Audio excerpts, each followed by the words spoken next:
জাগি যা জাগি যা জাগ জাগি যা জাগি যা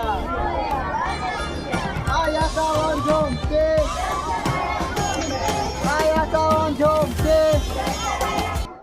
নমস্কাৰ বন্ধু বান্ধৱীসকল, আজি আহিছিলোঁ মহামৃত্যুঞ্জয় মন্দিৰলৈ। যিহেতুকে শাওণ মাহৰ আজি তৃতীয়টো সোমবাৰ আৰু এই মন্দিৰত আহি বহুত ভাল লাগিছে। আজি বহুত ভক্তৰ ভিৰ, অগণন ভিৰ, এয়া দেখিবলৈ পাইছে আপোনালোকে, চাই লওক।